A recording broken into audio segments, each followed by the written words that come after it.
I'm happy. I'm in a very weird mood today. I got a lot done at the house and the office and stuff, so I'm really happy to be here. Thank you very much for coming. All right, ladies and gentlemen, please put your hands together for Sean, like this. Oh, yeah. Thank you. So now that I have your attention, we're going to begin the show. I'm supposed to give this a few seconds before I say the next line. That's right, let everybody settle. All right. Is everybody settled? There's some rustling in the room.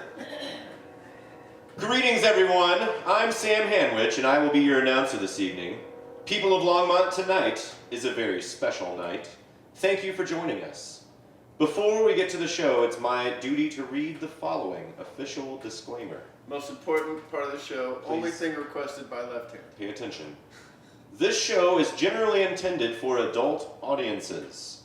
Not adult-ish, but of adult age audiences. The views and opinions stated in this show by Andy Eppler or his guests are not necessarily, and almost definitely not, the opinions of Left Hand Brewing Company, the city of Longmont, the community at large, or really anyone except Mr. Eppler himself. Andy Eppler is his own problem. Any complaints about the content of the show should be directed toward him. Thank you. And now, live from Left Hand Brewing Company in Longmont, Colorado, it's Longmont Tonight! Here's your host, Andy Eppler! Thank you, Sean, you're a great American. Yes, tonight is the Super Bowl, so there are very few of us here live at the show. I was gonna do maybe some bits and what have you, but I might kind of let those go, I'm not really a sports expert. I don't even know who's playing in the Super Bowl. Football teams, I imagine. And since there's no crowd here tonight to laugh at what I'm sure will be excellent material that I will improv for you soon, I'm gonna put in laughter in the studio in post when I produce this episode. So I'm gonna grace myself with lots of really good feedback from the audience, like this. And they'll all be laughing. They're still laughing at this point. I know, because I mixed all these episodes. Please, ladies and gentlemen, please let me get to the next joke. Jesus Christ. Sean, do you know who's playing in the Super Bowl? The Rams and the Patriots. The Rams and the Patriots? God, I hope that's right. Okay, I'm going for the Rams. Does anybody else have a feeling? Should we vote on it? Let's vote. I vote for the Rams. Should win the Super Bowl. Anybody else got to vote at all?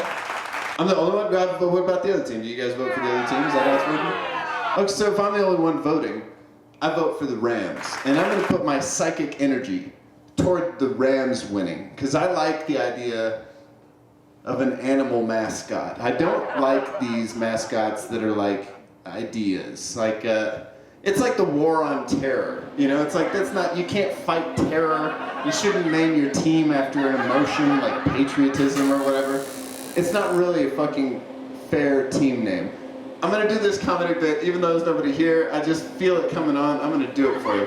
I'm really frustrated by the Patriots. It's an unfair team name. It's like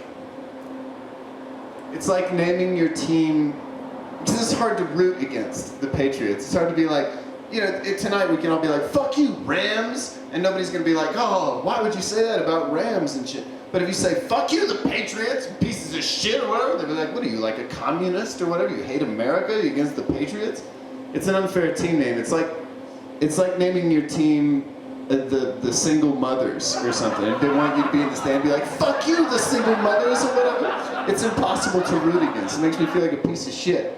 It's unfair, and I think they should not be able to name their team something like that I can't actively root against. If you can't say fuck you ... your team name, it's an unfair team name. That's what I think. And what if my team is called like the Generous Spirits or whatever? You'd be like, fuck you, the Generous Spirits of Thanksgiving or whatever, or Christmas Past or what the fuck ever. It's an unfair team name. And I hate the Super Bowl because they don't play with a round ball. I think that really throws off the whole process of sporting. So I I only approve of sports with round balls, and I don't approve of, the demolition derby, what is the concussion derby that is, the NFL. Good for them, man. I would totally rattle my brain for that paycheck for sure. Peter, you're in the audience tonight. Good to see you, sir. You're a guest on our show. What a coincidence that you're here. Peter, if somebody said, for $1 million, can I give you 50 micro concussions? Micro concussions, but it's 50 of them, and it's $1 million. No. Peter says no. Wrong decision. Made the wrong decision. $1 million seems like a lot more once you've had the concussions, I think. Let's. I don't get that offer. No. All right, Sean. I want to give you 35 micro concussions over a year. Evenly spaced over a year, and it's $20,000. No. You had me at $1 million when I was considering it. Oh, you would do it at $1 million? 7 figures. How's the joke go? Concussion every 10 days. Yeah, it's a concussion every 10 days or so. Yeah. Do that, So we know what you are. We just have to find your price. That's what we're saying. All right, let's get our first guest on the stage here. Ladies and gentlemen, he is a songwriter, a filmmaker, a recording artist, a special effects expert, and a local sweetheart. Please welcome Peter Garland. Yeah! That's Mr. Peter Garland. Peter Garland is... Thank you. Thank you, my brother, for being on this stupid show with me, and for not only being on this stupid show with me, but for doing so many different stupid things with me. It's fun. It's fun. If I had to do stupid things, I'm glad it's with you. I'm glad that it doesn't occur to you that you don't have to do stupid things. I love that. That works great for my business model. And my business, of course, being you take intangible things like an idea and you turn it into more intangible things called not having any fucking money. That's my whole business. It's working well. Thank you very much. Dearest Peter, when did we meet? Do you remember? It had to be on some sort of open mic thing. It might have been at Sky, or maybe earlier. I don't know. I don't know. I'm guessing it must have been 4 or 5 years ago. I'd say 4. Yeah? Yeah. Moved here in 2013, in the end of the year, in November. So I just started hitting the scene early 14. And when I first met you, you were a piano player and a songwriter and a great singer, and you were showing up at open mics, playing your songs, and putting out albums. You put out an album called Lost and Found. Oh my God! Lost and Found's a great album, and had, where can the people still listen to that album? Is it on the Spotify's?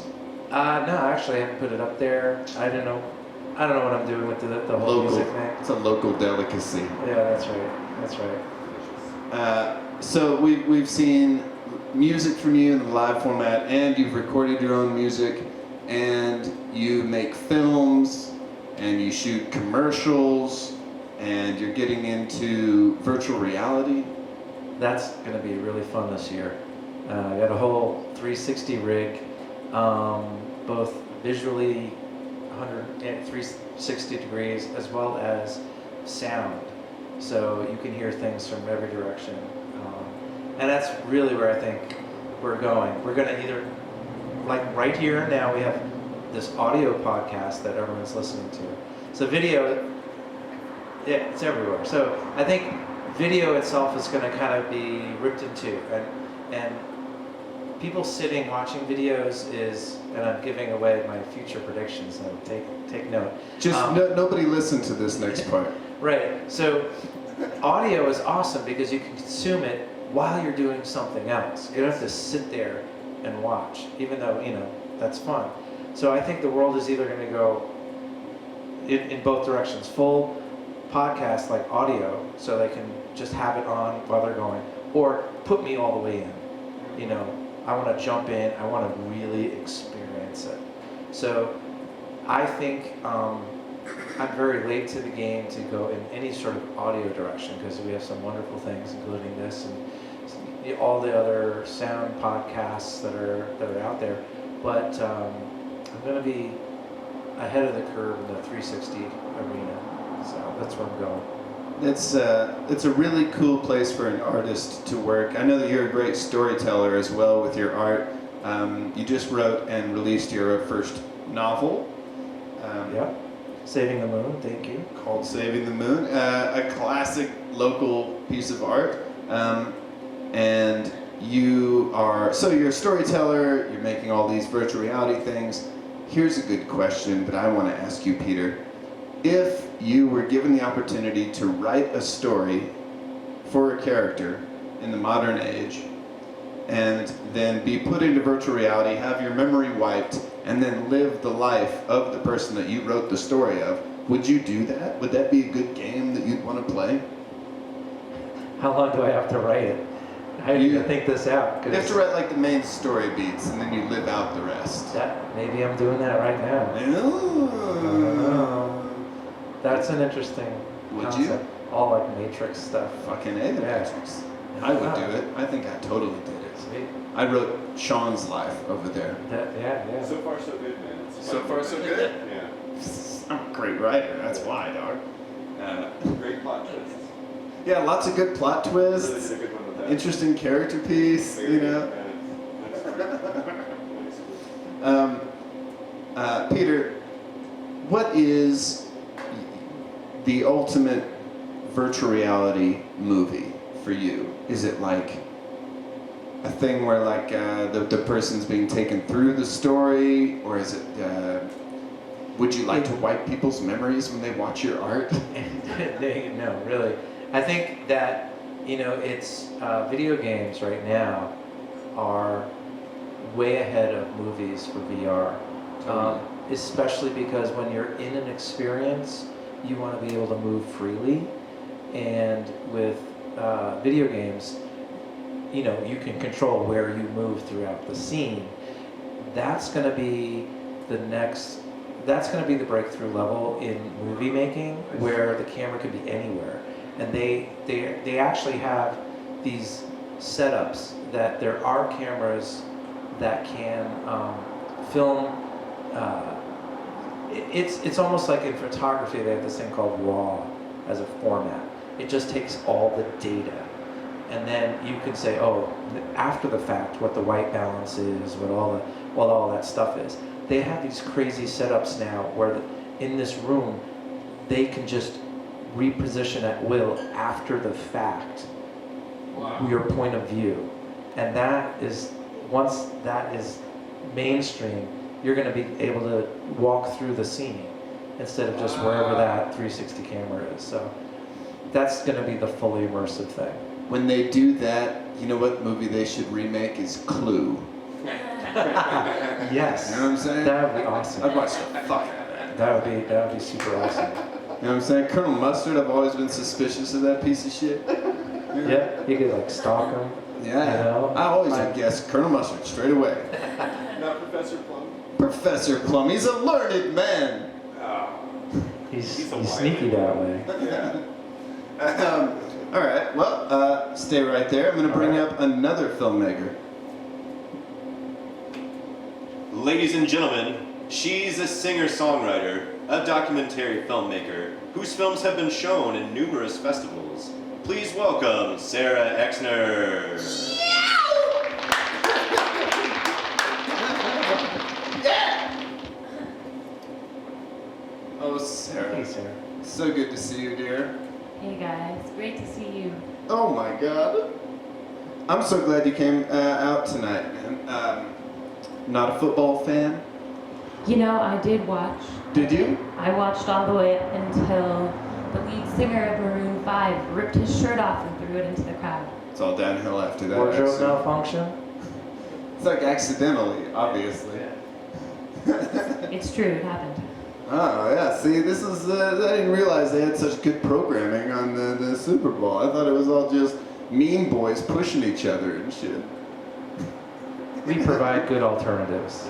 Yeah, that's right. We are the Happy Yes Show. There are no concussions at this show.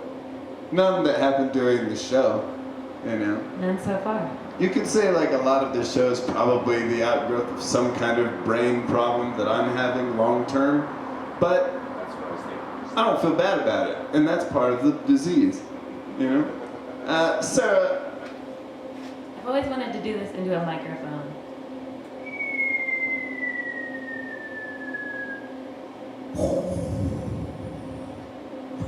Thanks. yeah, we have all day for that kind of thing, my friend. You are a filmmaker. The first time I saw one of your flicks, it was about a horse and a troubled youth, and it made me cry. Why did you make me cry? Yeah, it's called A Horse Named Rio. And I filmed it in New Mexico at a boarding school for kids, and they work with horses there. And when you say work with horses, do they teach the horses to dance, or teach them to fight to the death, or what do they teach the horses? Do horses teach the people? Yeah, Horse first and things? foremost, it would be ballet. Yeah, it'd be ballet, obviously. Because they already get special shoes. You know, horses do, of course. It's one of the few animals that wears shoes regularly. Dogs on the internet being probably second. Just me. That crowd is going awesome. The crowd's going nuts about that last one. Do you hear that canned crowd later? They sound amazing in post. A horse named Rio, and what's the name of the young boy in that one? His name is Simon. Simon. And he's 13 when we start filming. Having a lot of trouble, and he's about to have to get kicked out of his school. And then there's a horse, a 6-year-old horse named Rio, who has been to trainer after trainer and is just failing, and they don't know what to do with him either. So the film documents the story of putting Simon and Rio together, the relationship that they create, and the healing that comes from that relationship. It's a really amazing film, and it's amazing. I don't spend a lot of time around horses, for whatever reason, I guess. My landlady won't let me have one, and every time I've been around a horse, they always seem like very relaxed, very like look you in the eyes, don't fuck with me, I won't fuck with you kind of characters. You must have spent a lot more time around horses than I have, especially shooting that. Do you feel like horses are like mystically significant beings full of light? Is that basically what horses are? Well said, my friend. Because that's what I walked out of the movie thinking is like, oh, well, horses are magic. And, you know, if you got mean people, you could just introduce them to a horse, and the horse would be like, don't be so mean. And the guy would be like, oh my God, it never occurred to me. I shouldn't be mean and shit. You know, the movie is a lot more serious than that, of course. I mean, it's true. I know people that are, there's a whole thing about like horse therapy, people on all sorts of paths of their journey connecting with this animal, and it's super special. I saw the movie too, it's amazing. So Thanks. How many horses do you think you need to cure Hitler?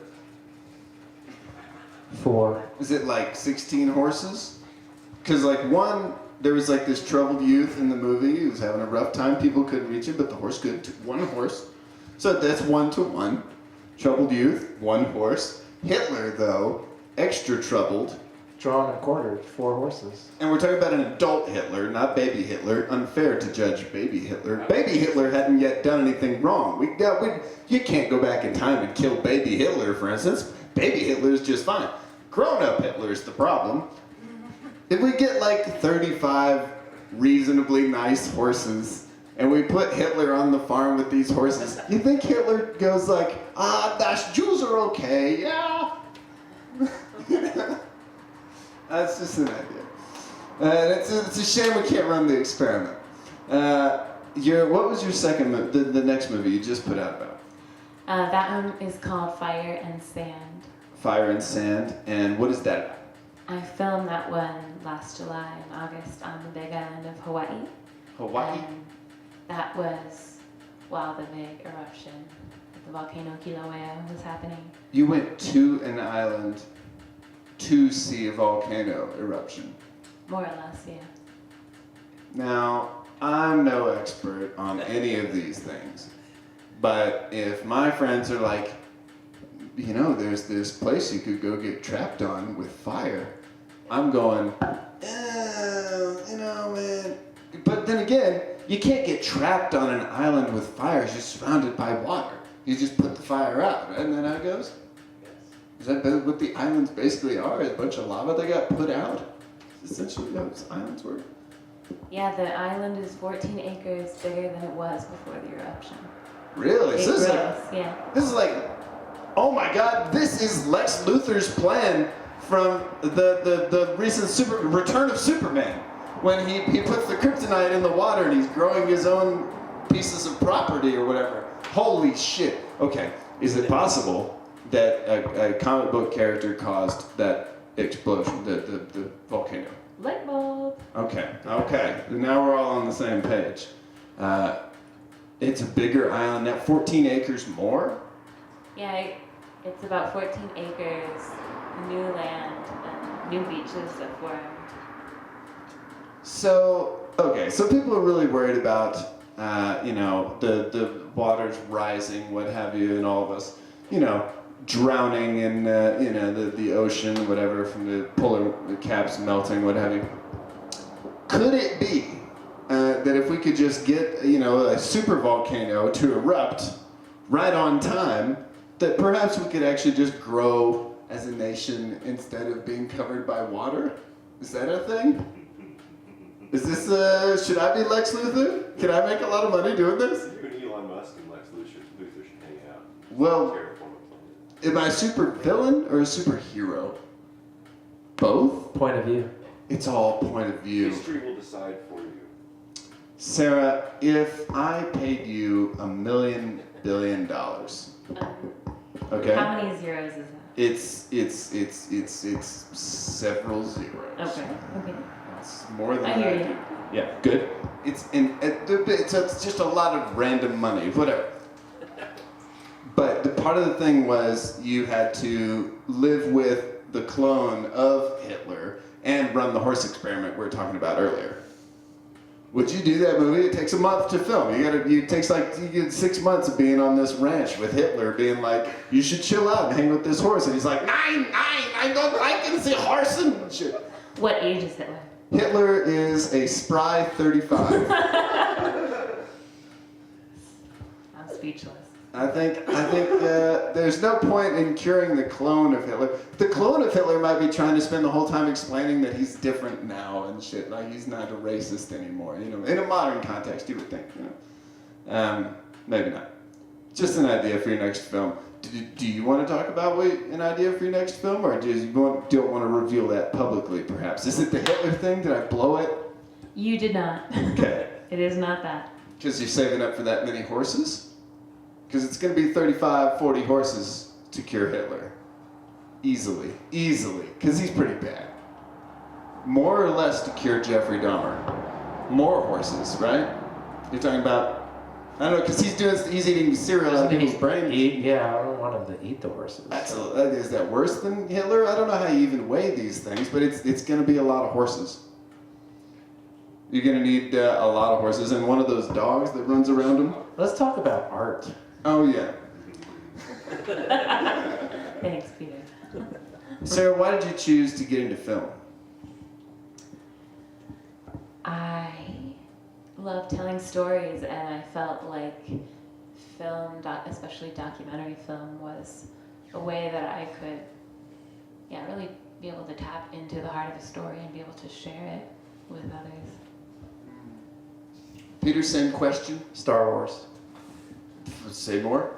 Okay, so, I'm a Star Wars kid. I grew up in that whole thing, and that's actually, I wanted to know how to do that. Like, how did they make all that happen? So, when I was, maybe 12, I started to learn animation, and it got all, So, like, I love to tell like the fantastical stories, you know, versus like documentary style. I wanna tell whoppers, you know, some really good ones. So I love to make, you know, if I can fool you, if I can create something on screen that makes you wonder, just like with good wonder, like wow, you know, that's what I get jazzed doing. Yeah. Can't see anymore. Yeah. Yes. You eat your heart out, Lucas. Sound and shit. That's right. So yeah, that's definitely my formative thing. Peter, you are legally able to fly a drone. I am. Is there an application for that to watch, you know, lava explode or chase horses around? Yes to both with caveats. Yeah, You know. Because horses eat drones. I don't know if you knew that. They do. They do. The flying Pegasus horses definitely eat But if drones. you can get a shot of it. That's right. One last question. What